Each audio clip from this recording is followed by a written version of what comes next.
Good morning. I need to tell everybody on Instagram, because you don't get the same warning, that this may be a trigger warning for anybody who has been sexually assaulted. So if you've ever been sexually assaulted and you're easily triggered, you may want to jump off.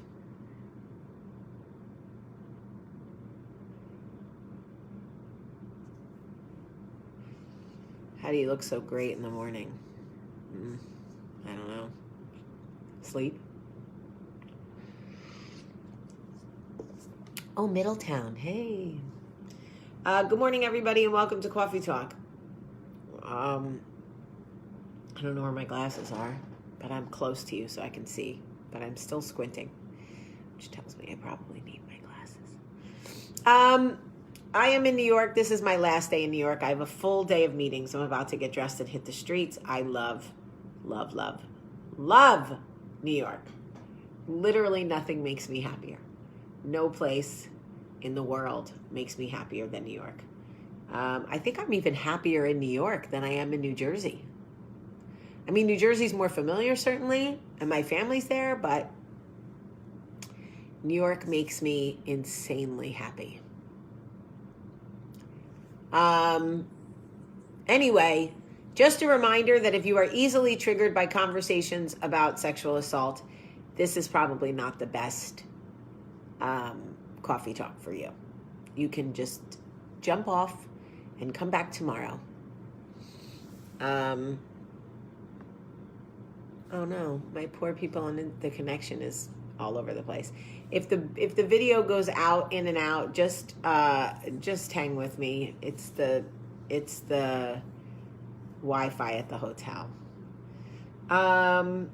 So anyway, yesterday I had an honest conversation about the show must go on. And I had mentioned that I was date raped in college, and I got a couple of messages. Most messages I got were so supportive and amazing and telling me like I went through the same thing or I experienced something very similar, whatever. But there were a few messages, about 3 out of 100. And I typically don't pay too much attention to the negative messages, and I don't even know that they were negative.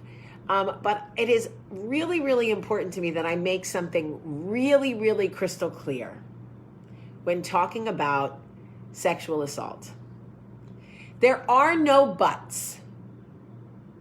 There are no buts. Okay? I know that he was your best friend, but did you really think it was a good idea to sleep at his house? Yes, asshole, I did, which is why I made that choice. When you say something to somebody and there's a but, when somebody says, I was date raped in college, I'm 42, what do I possibly have to gain at this point in my life by saying I was date raped when I was 19 years old? Okay, that's literally 23 years ago. What am I gaining from that? Did I get ice cream? Is there a Mercedes? There's nothing for me. Okay, so to ask me now at 42, did you really think it was a good idea for you to spend the night with him? Yes, that's why I did it. I had done it a million other times. There was never a reason for me to fear him. He had never done anything like that before, to my knowledge, and definitely not to me, right? There was another message that said, Jamie, you should use your experience to tell girls what not to do. Or I could tell boys not to rape. There's that. I mean, tell girls what not to do? Don't trust your best friend?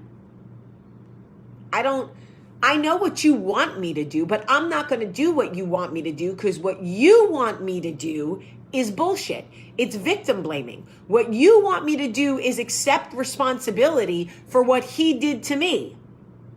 That's what you want me to do. You want me to teach young girls not to trust people. You want me to basically say to them, and if anything bad happens to you, it's kind of your fault. And I'm just not here for it. I'm not here for it. If you think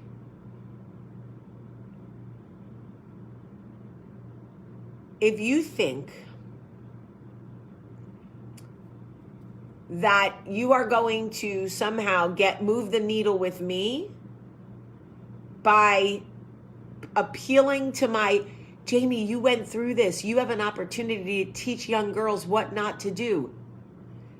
You're barking up the wrong tree. I absolutely refuse to take blame for that. I don't care that we went out drinking. We were in college. That's what people do. I don't care that when we came back to his house and he put a VHS tape in the VCR, because that's how old I am. I changed out of my clothes in the same bedroom as him, like I had 100 times before, okay?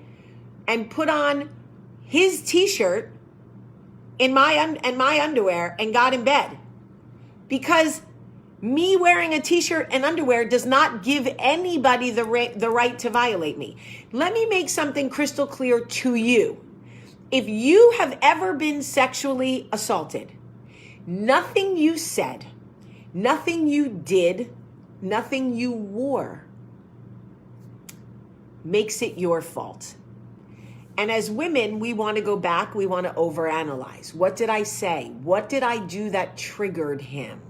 You want to like put the pieces together. I think maybe when I said I like Coke and not Pepsi, it was too much for him because he works for Pepsi, so he freaked out. No, wrong. Maybe if I didn't wear the dress that was off the shoulder, maybe if I had been in a sweatsuit and some sort of cast iron full body suit, he wouldn't have. Nope. None of that has anything to do with you. So here's what I will do for girls. What I will do for girls is set you free. If anyone has ever violated you or taken advantage of you, it is not your fault under any circumstances. Let me tell you how I know. Because even if you had said to him, come on and rape me, that would make it consent and we wouldn't be having this conversation. There is nothing you can do that provokes a man into assaulting you or raping you. Absolutely nothing. I don't care if you had sex with him before. I don't care if he's someone you used to date. I don't care if you were in love with him. I don't care if you laid in bed naked and literally like banjoed your asshole. Unless you wanted those things to happen, nobody has a right to violate you. Nobody has the right to assault you, rape you. I don't care who told you it was your fault. Let me untell you. Let me untell you. It is not your fault. And anyone who implied it was is a liar, okay? Who was not emotionally mature enough to handle what you were going through. Because a lot of times sexual assault is heavier for the people we have to tell than it is for us, because we are warriors. And once again, we will pick ourselves up and the show will go on and blah, blah, blah, blah, blah. Right? But this is half the reason that people don't report it. Because we already know what people are going to say. Why were you there? Why were you in bed with him? Why were you drinking? Why were you in your underwear? Oh, I don't know. Hoping to get raped. Guess what? It worked. It was amazing. It's what I was hoping for. Whole night, just out. Man, hope this leads to rape. You know what's the most amazing thing? Is you can go out drinking and go home and get in bed in a t-shirt and underwear with a man who doesn't rape and not get raped. It's amazing. It is amazing how many men can be your friend and you can drink, you can party, you can get too drunk and be naked and they have to take care of you and they don't rape. See how that works? Because rapists rape and non-rapists don't rape because the girl is drunk. Non-rapists don't rape because the girl is naked. Non-rapists don't rape their best friends. Non-rapists don't rape non-rapists don't rape. They never do it. They don't do it because they're non-rapists. So there's nothing you could do. You think you're powerful enough, no offense, ladies, you think you're powerful enough to make a non-rapist rape? I mean, let's keep it 100%. Take any man you know that you trust, that you know is not a raper, and try everything you can to get him to rape. I guarantee he's not going to do it because non-raping men don't rape. So when they say it might have been your fault, or when they imply that it was your fault, that's ridiculous. It is ridiculous. You can't make somebody become a rapist. You can't make somebody become a murderer.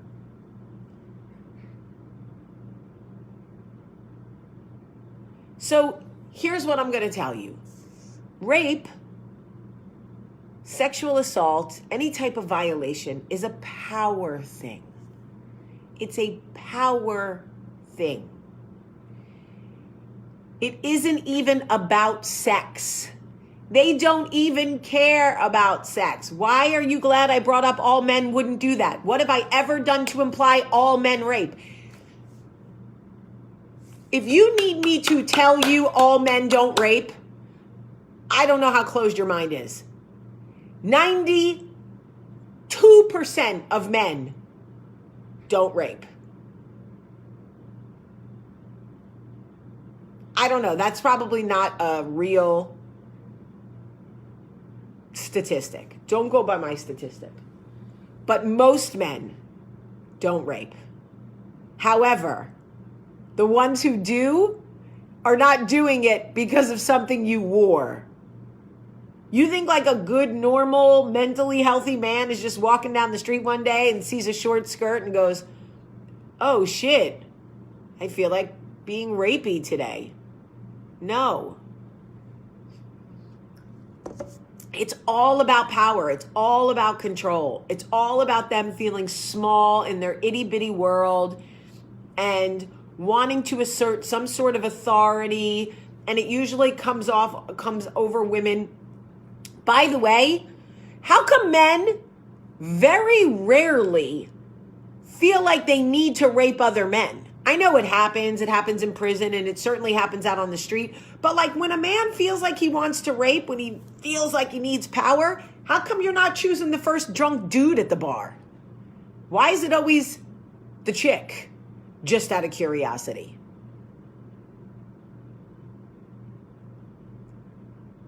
Just curious. Maybe because you know you'll get your ass beat.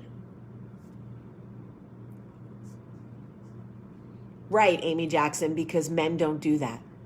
Because non-raping men don't do that. So next time you think about coming into my messages and insinuating that perhaps I shouldn't have, it wasn't smart. It wasn't a smart decision. One of the women said, it's not I know it wasn't your fault, but you telling young girls that you slept in bed with your best friend in college is not good advice. I never gave anybody advice. There was no advice there, right? That's not what they... Fred, stop, Fred. Stop. I wasn't giving you advice. I wasn't suggesting you sleep in bed with your best friend. I was telling you what happened. Sorry, Patty, I'm obviously super sensitive. And women rape, they take it, absolutely. Any violation makes my skin crawl. Yes, Nathan. Everybody stop. Nathan feels unheard and unseen. I'm assuming this lady believes that men don't get abused either. Yes, Nathan. We all know that it happens to men too, and we're not downplaying that. We're talking about a specific situation, though, about a conversation that happened yesterday. Okay? So, yes, Nathan, we absolutely know that it happens to men, and we think it's disgusting. We think it's disgusting. Nobody should violate anybody for any reason. And anytime it happens, it is not the person's fault.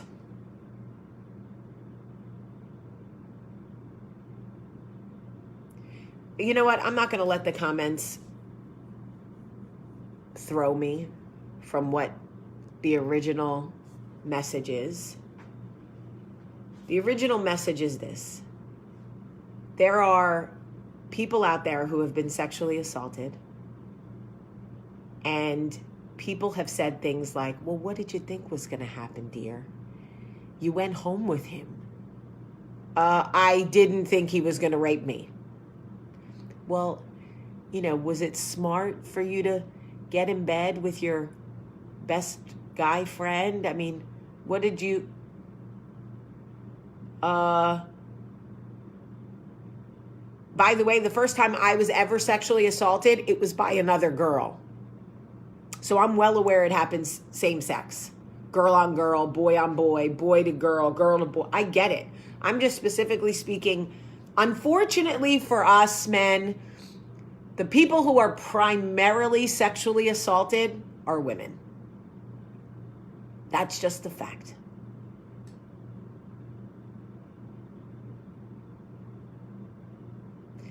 And I just want to tell anybody that it's ever happened to, it wasn't your fault. It wasn't your fault. There is literally nothing that you can do to make somebody a molester if they're not a molester. You can't make somebody date rape if they're not a raper. You can't make somebody abuse you if they're not an abuser. If a man hits you, he's an abuser. It's not because you raised your voice or forgot to wash the dishes or didn't have his dinner ready or whatever he suggested it was. No. He's hitting you because he hits women.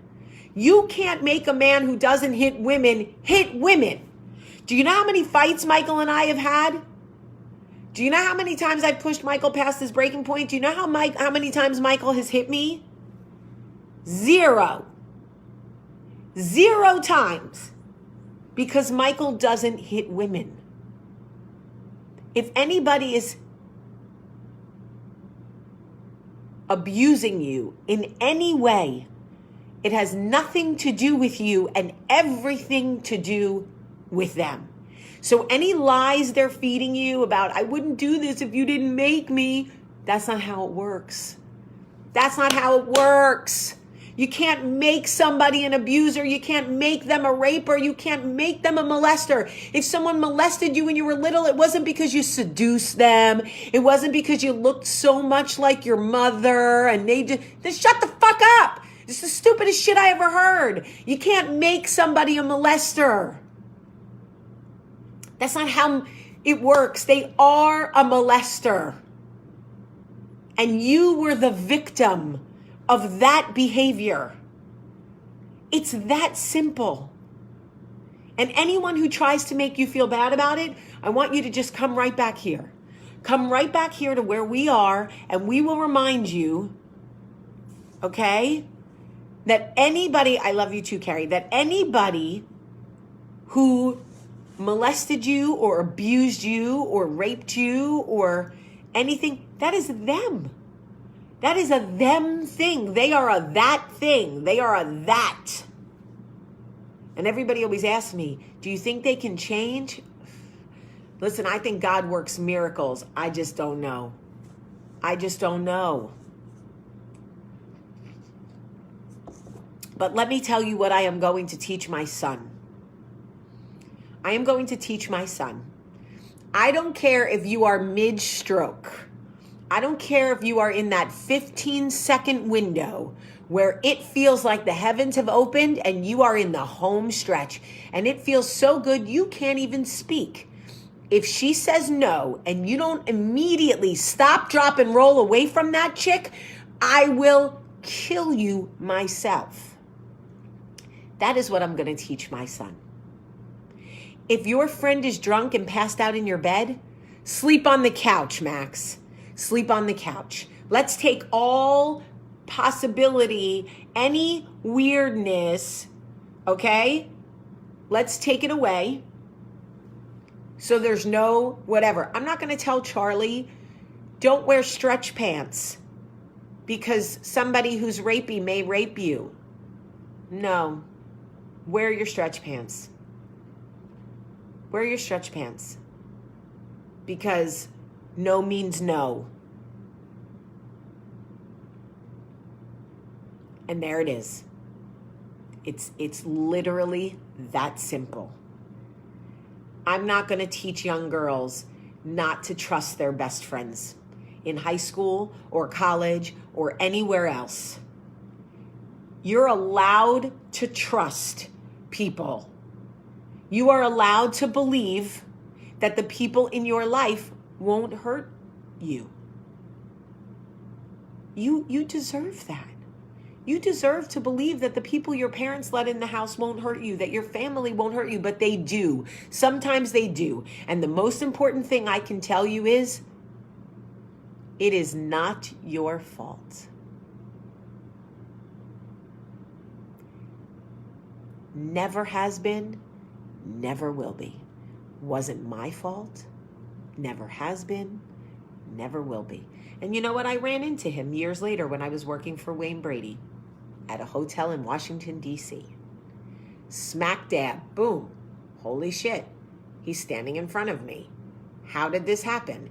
Because in my mind, I had convinced myself that he was a figment of my imagination and I would never, ever, ever, ever, ever see him again. Yet here he was, standing in front of me.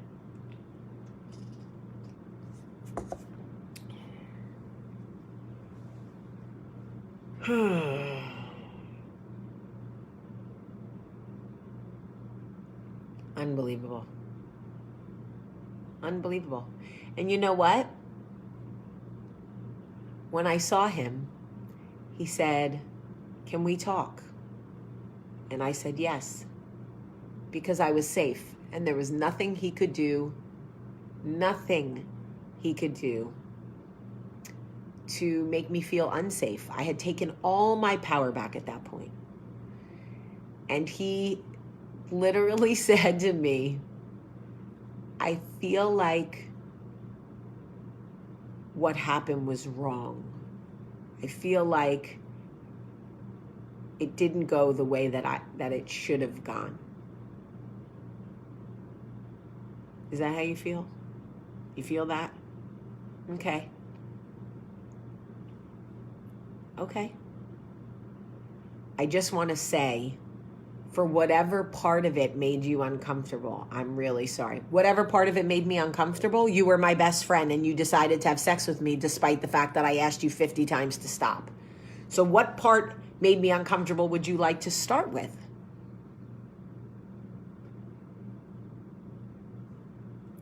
He was not comfortable with my direct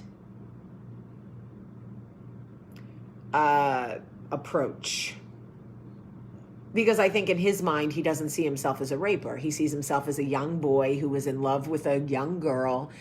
And if he could just coerce her, if he could just get her to feel how good it would feel, she would calm down and they could what? Make love? I don't know what he was thinking was going to happen. Like, is that what you think?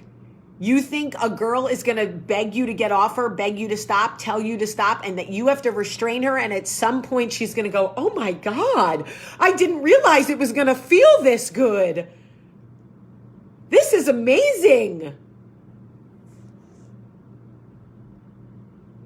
I mean, really, the audacity. So I said to him, the sooner you can say the word rape, the healthier you'll be.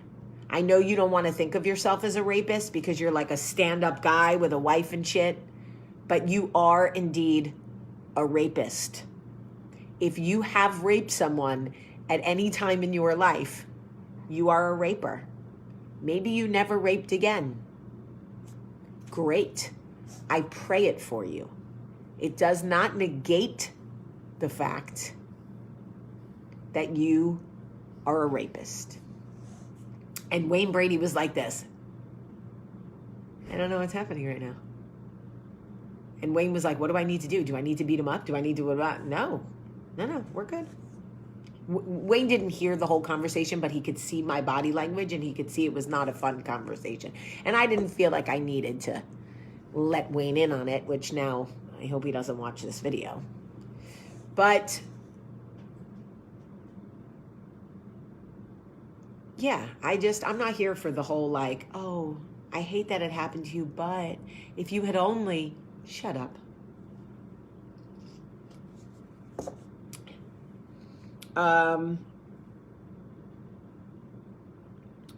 And it is what it is. And I just want you to know how much I love you and how heartbroken I am that it has happened to any of us. Okay? Anyone who has ever wronged you, touched you, molested you, abused you, hit you, put their hands on you, talked down to you, anything, that is a them thing. That is not a you thing. All you can control now is whether you are still present for it now. If someone is abusing you now and you are an adult, you need to leave. Leave. Did you immediately ghost him as a friend the next day? Yes. Yes. There were 2 very public encounters where he tried to approach me in public places to talk, or I guess maybe apologize, or I don't know what. And my girlfriend and her boyfriend were basically like, we will kill you if you come near her. Do not come near her. So, I don't hate him. Honestly, I don't hate him. I'm not even mad at him. I really have, I know it wasn't my fault. Like, shame on you, buddy. Like, shame on you that that's what you thought you had to, like, shame on you. But like, I can't carry that kind of hate for my whole life. I just cannot. Hate, I know it sounds very Martin Luther King, but hate really is too great a burden for me to bear. I'm having a book signing on May 5th at the Barnes & Noble at the Summit. So 2 Sundays from now, I think, or next Sunday, I don't know. May 5th at Barnes & Noble at the Summit in Birmingham, Alabama from 1 to 3. I will be there doing a coffee talk, signing books, taking pictures. If you love me, come see me at the Barnes & Noble in Alabama at the Summit, May 5th from 1 to 3. And I will be at Barnes & Noble this Sunday. All right, I love you guys so much. I love you so much. That's why I do this. And if you hate your abuser right now, that is okay. You are allowed to hate. I don't hate him, but I hate others. Okay? There are other people that have abused me that I do hate. I'm not ready to forgive now. I happen to have chosen to forgive him. It's a choice I made. I don't know. Anyway, I hope that I get to see a bunch of you this weekend. I love you guys so much today. And you're so brave for being with me for this conversation, because I know it wasn't easy. I love you, love you, love you. Have a great, great day.